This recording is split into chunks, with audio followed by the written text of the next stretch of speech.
This looks good. All right, so my project is the mapping of Chicago's health divide in response to COVID-19, basically looking at socioeconomic factors and how they influenced the COVID response of the city. So who am I? My name is George. I'm from the Big Island of Hawaii, where I was born and raised. I like to paddle. I've been paddling for 8 years or so. I like photography and cooking with all the access to ingredients here.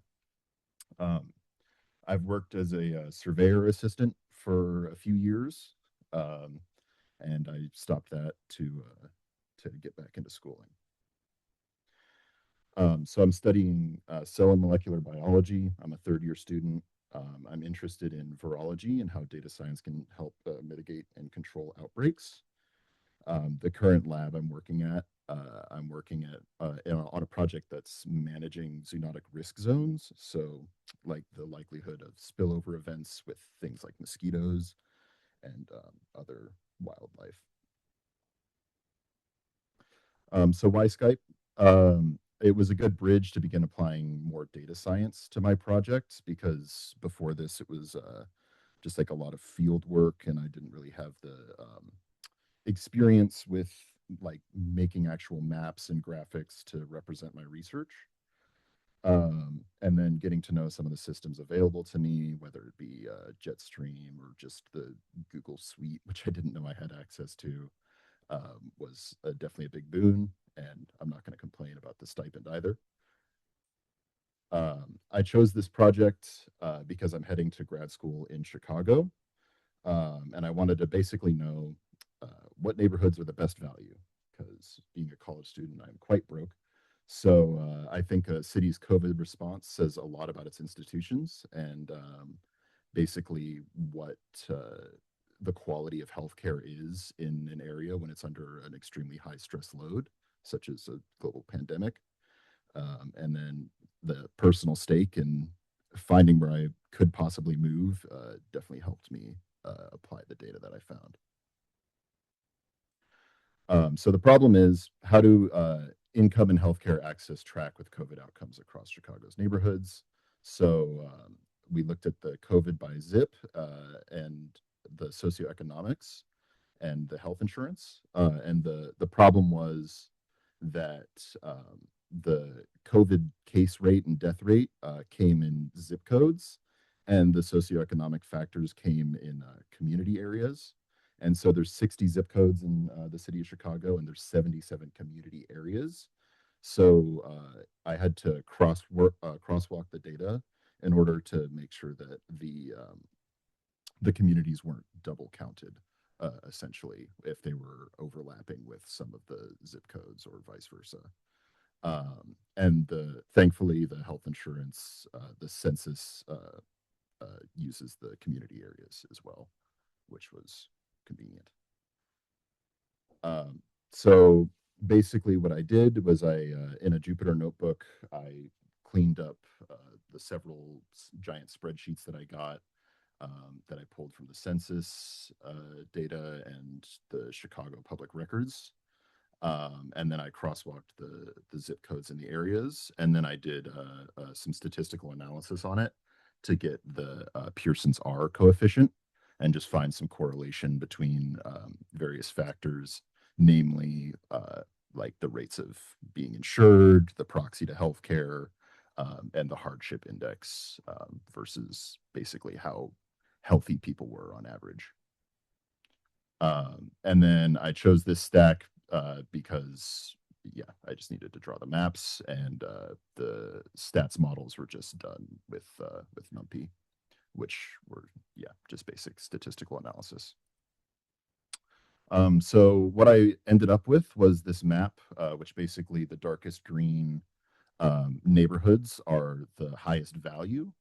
And value score is not just intrinsically the lowest. It's not just intrinsically the death rate divided by the income, because that would still favor things like the Loop, which are like the richest areas in Chicago, are still, despite being so expensive, still technically the best value because they had little to no deaths in the area. So I had to weight it so that the actual like cost of living in the area um, was weighted pretty equally to the deaths. So the dark green cities that you see are what could be considered win-win communities, which is they have a below average cost of living and a below average death rate for the city due to COVID. And then that is all in a reusable notebook, which if you uploaded your own chloropleth to, you could theoretically do it with another city if you wanted to try New York or Oahu or what have you. So what I found, I put into this, which was analyzing the Pearson R. This is standardized to one standard deviation. So if it is positive and red, it moves together in the positive direction.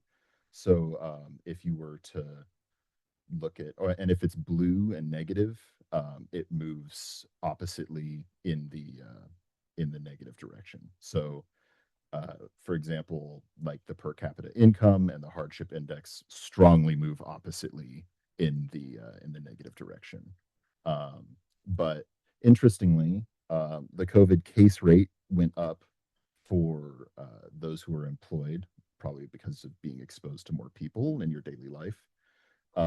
But despite having a lower case rate when unemployed, the death rate in for unemployed individuals and people living below the hardship index was actually higher, and not just the death rate, but also the total deaths were higher despite having a much lower case rate, which definitely highlighted some some inequality when it came to healthcare.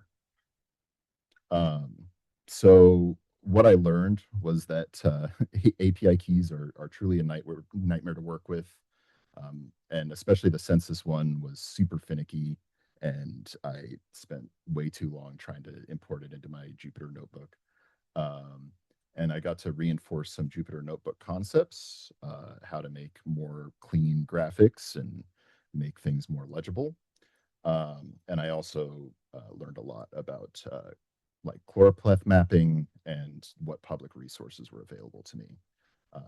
I wasn't aware that until now that you could basically just go get a free account on the Census API and pull so much data. And here are some additional maps I made on the right, and all of these were basically condensed into the original value map, and they just show per capita income. As you can see, the dark blue areas in the per capita income are the highest income areas, but they also had a very middling amount of total deaths and infection, probably because of a lot of people technically living there, but not really being there all the time because these are very wealthy and affluent areas. And they could be vacation homes or just property that's being held onto for investments. So that's why I had to weight it. And then the uninsured rate, the highest darkest red is the most uninsured people, which indicates the lower proxy to healthcare. And then the death rate, the black is the highest death rate, and the dark red is the highest case rate. And as you can see, those same sort of affluent communities had a very high case rate and a very low death rate, which was interesting.